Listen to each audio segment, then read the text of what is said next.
7월 16일 오늘의 말씀은 요한계시록 11장 1절에서 13절입니다.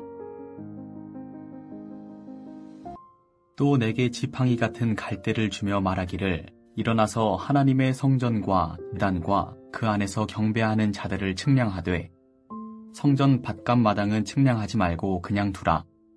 이것은 이방인에게 주었은즉 그들이 거룩한 성을 42달 동안 짓밟으리라. 내가 나의 두 증인에게 권세를 주리니 그들이 굵은 베옷을 입고 1260일을 예언하리라. 그들은 이 땅의 주 앞에 서 있는 두 감람나무와 두 촛대니 만일 누구든지 그들을 해하고자 하면 그들의 입에서 불이 나와서 그들의 원수를 삼켜버릴 것이요 누구든지 그들을 해하고자 하면 반드시 그와 같이 죽임을 당하리라. 그들이 권능을 가지고 하늘을 닫아 그 예언을 하는 날 동안 비가 오지 못하게 하고 또 권능을 가지고 물을 피로 변하게 하고 아무 때든지 원하는 대로 여러 가지 재앙으로 땅을 치리로다. 그들이 그 증언을 마칠 때에 무적행으로부터 올라오는 짐승이 그들과 더불어 전쟁을 일으켜 그들을 이기고 그들을 죽일 터인즉 그들의 시체가 큰 성 길에 있으리니 그 성은 영적으로 하면 소돔이라고도 하고 애굽이라고도 하니 곧 그들의 주께서 십자가에 못 박히신 곳이라. 백성들과 족속과 방언과 나라 중에서 사람들이 그 시체를 사흘 반 동안을 보며 무덤에 장사하지 못하게 하리로다. 이 두 선지자가 땅에 사는 자들을 괴롭게 한 고로 땅에 사는 자들이 그들의 죽음을 즐거워하고 기뻐하여 서로 예물을 보내리라 하더라.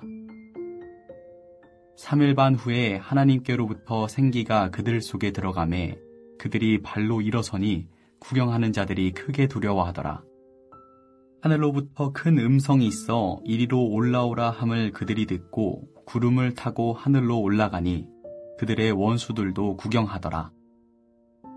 그때 큰 지진이 나서 성 10분의 1이 무너지고 지진에 죽은 사람이 7천이라. 그 남은 자들이 두려워하여 영광을 하늘의 하나님께 돌리더라. 요한계시록 11장 1절에서 13절 말씀을 함께 묵상하겠습니다. 11장도 어제 본문 10장과 마찬가지로 6번째 나팔재앙과 7번째 나팔재앙 사이의 삽입구입니다. 내용면에서 볼 때 10장과 주제를 같이 하는 것으로 10장은 작은 두루마리 책의 비밀이 드러났고 11장에는 두 증인이 나오는데요. 이 두 증인은 구약의 모세와 엘리야를 상징합니다. 이 11장은 구약의 많은 이미지가 나오기 때문에 구약의 이미지를 이해할 때 11장 전반부를 잘 해석할 수 있습니다. 오늘 본문은 크게 두 단락으로 나눌 수 있습니다. 첫째 단락은 1절, 2절로 성전, 즉 교회의 보호와 박해이며 둘째 단락은 3절에서 11절로 두 증인의 사역과 승리입니다. 첫째 단락 1절, 2절을 살펴보겠습니다. 천사가 요한에게 갈대 같은 것을 하나님의 성전과 제단과 그 안에 경배하는 자들을 측량하라고 하였습니다. 요한은 에스겔 40장에서 48장과 스가랴 22장에서 성전 측량하는 이미지를 가져와서 메시지를 전하고 있습니다. 이 성전의 의미는 문자적으로는 주 70년에 무너진 예루살렘 성전을 의미하고요. 상징적인 의미로는 이 땅에 존재하는 교회 공동체를 뜻합니다. 이 성전과 제단과 경배하는 자들을 측량하라고 하는데요. 여기서 측량하다는 헬라어로 메티레오라고 하는데 두 가지 의미가 있습니다. 첫 번째 의미는 파괴의 의미가 있고요. 두 번째 의미는 보호의 의미가 있습니다. 성전 파괴 직전에 참된 성전을 보호하기 위해서 표시해 두는 것인데요. 본문에서는 두 번째 의미로 사용되었습니다. 하나님의 심판으로부터 참 성전인 언약 백성을 보호할 것임을 말하는 것이죠.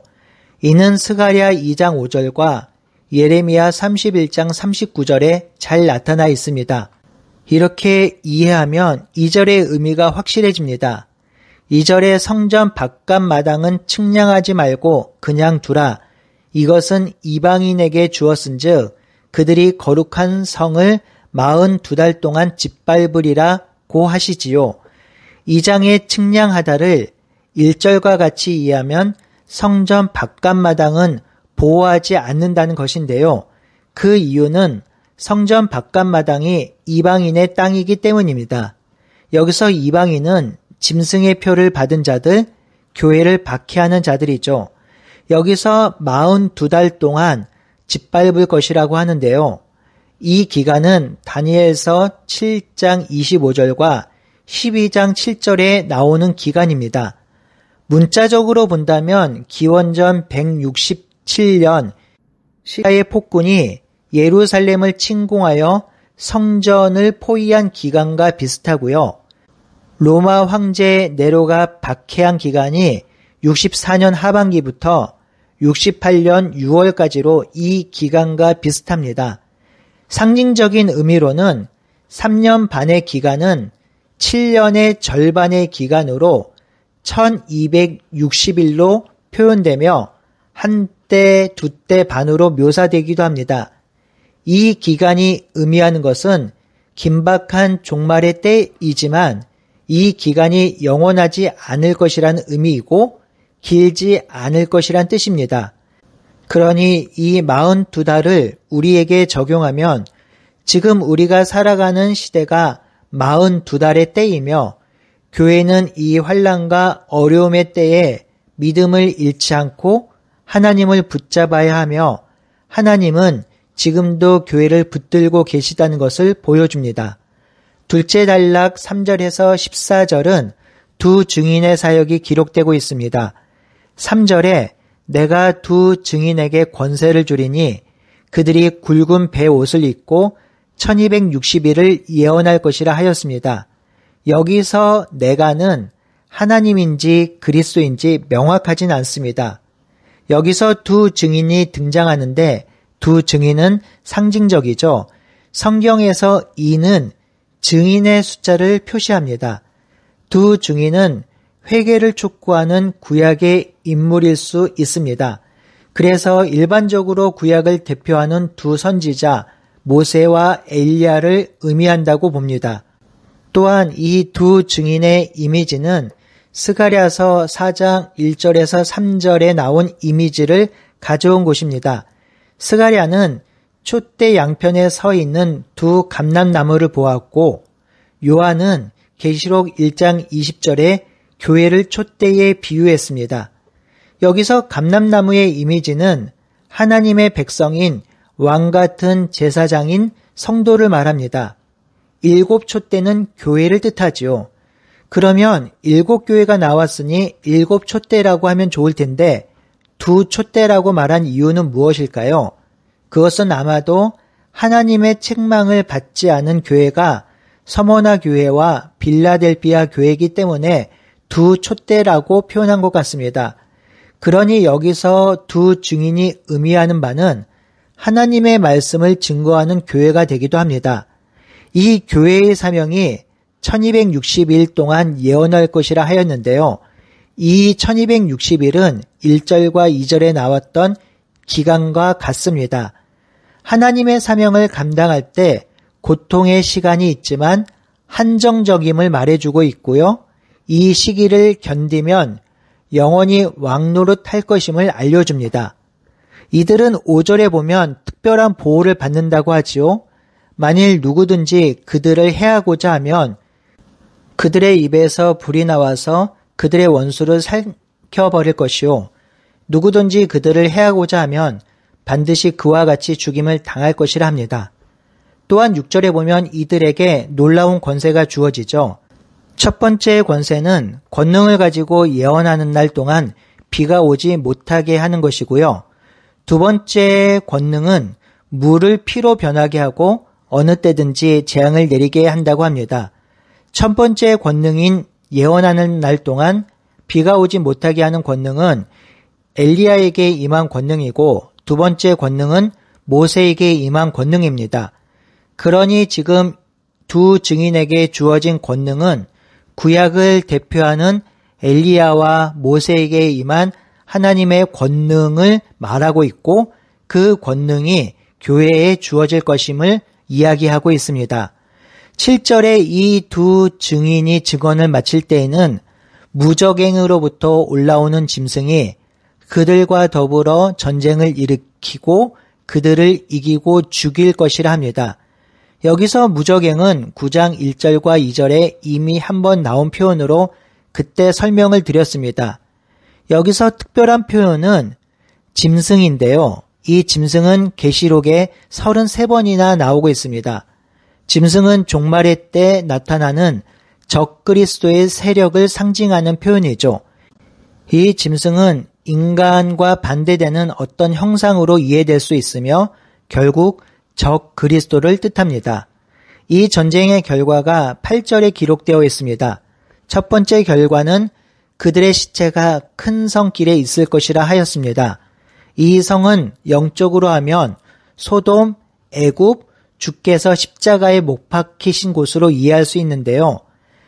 소돔은 하나님의 공의와 정의가 파괴된 곳이며 애굽은 하나님을 대적하는 제국의 땅이며 십자가에 못 박힌 곳은 의인이 세상의 권력과 사탄의 권세에 죽임을 당한 곳입니다. 그러니 이 세 교회는 로마와 제국이 핍박하고 성도들을 죽이려고 하는 지상교회가 처한 이 땅의 현실을 상징적으로 그리고 긴박하게 보여주고 있는 것이죠. 두 번째 결과는 9절에 나오는데 백성들과 족속, 방언, 나라 중에서 사람들이 그 시체를 사흘 반 동안 장사하지 못한다고 합니다. 이는 성도들이 당하는 핍박과 고난과 순교의 창혹함을 그대로 보여주는 것입니다. 세 번째 결과는 10절에 두 선지자가 땅에 사는 자들을 괴롭게 한 고로 땅에 사는 자들이 그들의 죽임을 즐거워하고 기뻐하고 서로 예물을 보낸다고 합니다. 여기서 두 선지자는 두 증인을 뜻하는데요. 지상교회와 성도들을 뜻합니다. 이 땅에 사는 자들은 하나님을 알지 못하는 적그리스도, 교회를 핍박하는 세력을 뜻합니다. 11절에서 13절은 이와 반대로 두 증인의 최후의 승리를 기록하고 있는데요. 핍박의 결과가 세 가지로 기록되고 있는 것처럼 승리의 결과도 세 가지로 기록되고 있습니다. 첫 번째 결과는 11절에 3일 후에 하나님께로부터 생기가 그들 속에 들어가매 그들이 발로 일어서니 구경하는 자들이 크게 두려워하였다고 하지요. 이 의미는 최종 승리의 그림자로 결국 성도들이 승리할 것임을 말합니다. 두 번째 결과는 12절인데요. 하늘로부터 큰 음성이 이리로 올라오라 함을 그들이 듣고 구름을 타고 하늘로 올라가니 그들의 원수들도 구경하였다고 하지요. 마치 엘리야의 승천을 보여주는 듯 하는데요. 원수들은 의인이 승리하는 것을 구경하게 될 것임을 말합니다. 세 번째 결과는 13절인데요. 그때 큰 지진이 나서 성 10분의 1이 무너질 것이라 합니다. 지진에 죽은 사람이 7천, 그 남은 자들이 두려워하여 영광을 하나님께 돌리게 될 것이라 합니다. 결국 적그리스도인 하나님을 대적하는 자들은 멸절될 것이며 하나님을 끝까지 붙드는 자는 승리할 것임을 말해주고 있습니다. 사랑하는 성도 여러분, 오늘 본문이 우리에게 주는 교훈이 무엇일까요? 이 땅을 하나님의 백성으로 살아가는데 핍박과 고난과 유혹이 있다는 것입니다. 이 고난은 우리만 당하는 고난이 아니며 이미 초대교회 때부터 존재했던 고난입니다. 그러니 교회의 임무는 이 고난을 맞서며 영적 전투하도록 부름받았다는 것이지요. 단지 생존하고 존재하는 것이 교회의 임무가 아니라 악과 싸우며 사탄과 전투하는 것이 바로 교회라는 것이죠. 이렇게 악과 싸우고 전투할 때 하나님은 교회를 그냥 두고 보지 않으시며 하나님의 백성으로 살아가는데 악과 전투하며 살아가는데 하나님의 능력을 주시고 보호해 주신다고 약속하고 있는 것입니다. 바로 그것이 교회의 능력이며 성도가 이 땅을 이길 힘이 되는 것이지요. 그러니 교회는 핍박과 고난을 통해서 하나님의 역사를 감당할 수 있으며 하나님 나라를 선포하게 되는 것입니다. 우리가 이것을 놓쳐서는 안 될 것입니다. 오늘 하루도 어렵고 힘든 상황에 놓여 있을 것이지만 하나님의 특별한 인도하심과 간섭하심으로 승리하는 우리 모두가 되길 바라고 소원합니다. 함께 기도하겠습니다. 하나님, 하나님의 백성으로 살아갈 때 겪게 될 고난과 어려움이 본문에 기록되어 있습니다. 그럼에도 하나님이 지키시고 보호해 주심을 본문이 또한 기록하고 있습니다. 하나님, 우리가 하나님의 백성으로 하나님 나라를 살아갈 때에 환난과 고난과 어려움이 반드시 있을 것이지만 하나님이 성도들을 지키시고 인도하시고 보호하고 계심을 우리가 진실로 믿게 하여 주시고 그 믿음으로 이 땅을 승리할 수 있도록 인도해 주시옵소서. 예수님의 이름으로 기도드리옵나이다. 아멘.